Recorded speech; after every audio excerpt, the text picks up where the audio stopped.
Starlink আসার পর থেকেই আমরা বিভিন্ন ধরনের প্রশ্ন নাগরিক সমাজ, সাংবাদিক, সহকর্মী এবং বিভিন্ন শ্রেণী পেশার মানুষের কাছ থেকে পেয়ে আসছি। প্রথমত হচ্ছে স্টারলিংকের কোনো ডেটা লিমিটেশন থাকবে কিনা।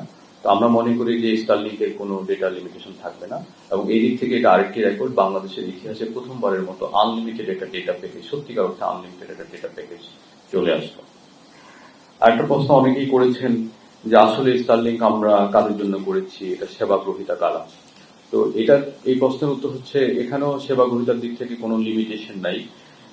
স্টারলিংক একটা হচ্ছে ডিরেক্ট টু ডিভাইস, সেই ডিরেক্ট টু ডিভাইস সেবাটা আমরা দিচ্ছি না, আমরা দিচ্ছি স্টারলিংকের একটা রিসিভার থাকবে, সেই রিসিভারের মাধ্যমে তার একটা রাউটার আছে, সেই রাউটার দিয়ে ওয়াইফাই ডিভাইস দিয়ে সেটা একটা ওয়াইফাই নেটওয়ার্ক তৈরি করবে।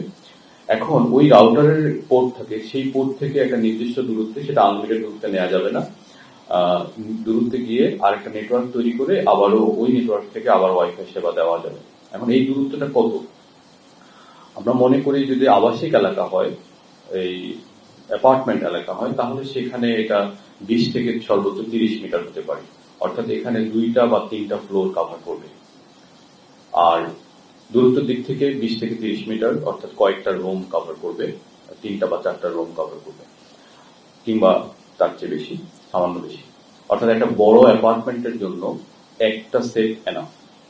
আর গ্রামীণ এলাকায় যেখানে ওয়াল পেনিট্রেশন নাই, অর্থাৎ সিগন্যাল, যেহেতু এটা ইলেকট্রোম্যাগনেটিক তরঙ্গ, সেজন্য সিগন্যাল ওয়ালের ভিতর দিয়ে গেলে বা মেটালের ভিতর দিয়ে গেলে এই সিগন্যালটা ড্রপ করে। তো গ্রামীণ এলাকায় আমরা মনে করি যে এই রেঞ্জটা প্রায় 50 মিটারের কাছাকাছি, 50 থেকে 60 মিটার পর্যন্ত বিস্তৃত হবে। তো সেই ক্ষেত্রে বাংলাদেশের আবাসিক এলাকায় যেখানে আমরা বলি ডিপ ইনডোর, যেখানে মোবাইল নেটওয়ার্ক পৌঁছে না, সেসব ক্ষেত্রে স্টারলিংক বেটার পারফর্ম করবে। এবং একই সাথে আপনারা জানেন যে বাংলাদেশে মাত্র 30% মোবাইল টাওয়ার ফাইবারাইজেশনের আওতায় এসেছে। বাকি যে টাওয়ারগুলো, অর্থাৎ এই যে বাংলাদেশে প্রায় 40,000-এর কাছাকাছি টাওয়ার আছে, সবকিছু মিলে সাধারণত সবচেয়ে বেশি গ্রামীণ ফোনে সভাপতি হয়, প্রায় 25,000-এর মতো। এই সব টাওয়ার যদি আমরা হিসাব করি, সেখানে 30 থেকে 35% টাওয়ার ফাইবারাইজেশনের আওতায় আসছে। যেহেতু ফাইবারাইজেশনের আওতায় আসেনি, সেই জন্য মাইক্রোওয়েভের মাধ্যমে স্বল্প সক্ষমতার ব্যান্ডউইথ দিয়ে এই টাওয়ারগুলোতে ইন্টারনেট দিতে হয়। তো যেহেতু এক একটা টাওয়ারের অধীনে হাজার হাজার গ্রাহক থাকে, তাহলে এই স্বল্প সক্ষমতা তা আবার বাকি ব্যবহারকারীদের মধ্যে শেয়ার হয়ে যায়।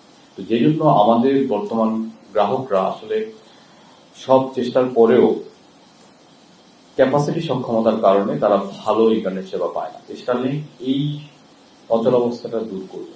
একটা স্টারলিংক ডিভাইস যদি মাননীয় প্রধান উপদেষ্টার বাসায় রাখা হয় এবং একই সাথে যদি খাগড়াছড়ির কোনো একটা গ্রামে রাখা হয়, দুজন গ্রাহক একই সেবা পাবে এবং স্টারলিংকের মাধ্যমে কোনো ধরনের ব্যান্ডউইথ ডিসক্রিমিনেশন করার সুযোগ নেই।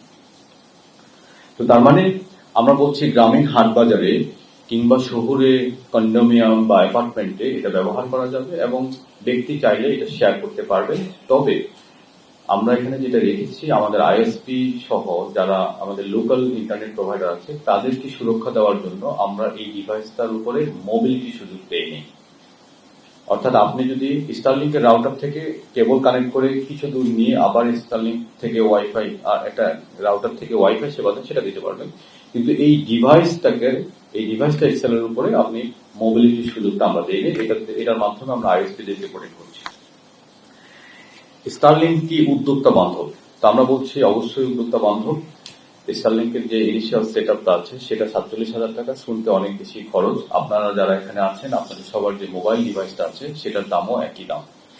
এখন যদি স্টারলিংকটা কোনো উদ্যোক্তা কিনে, তাহলে উনি চাইলে মাইক্রো ক্রেডিট বা অন্য কোনো ফর্ম থেকে নিজে ফাইন্যান্সিং সোর্স করতে পারবেন, কিংবা উনি নিজে একটা সময়ের ভিত্তিতে বন্ধু বান্ধব, কয়েকটা গ্রামে, কয়েকটা হাটের দোকানপাটে ওনারা চাইলে কয়েকজন মিলে এটা করতে পারবেন। যেহেতু এখানে হাই স্পিড আছে, অর্থাৎ 300 Mbps আছে, একজন ব্যক্তির দৈনন্দিন জীবনের কাজ করতে বা ইন্টারনেট ব্যবহার করতে 300 Mbps এর প্রয়োজন নেই, সুতরাং উনি সহজতভাবে এটা শেয়ার করতে পারবে।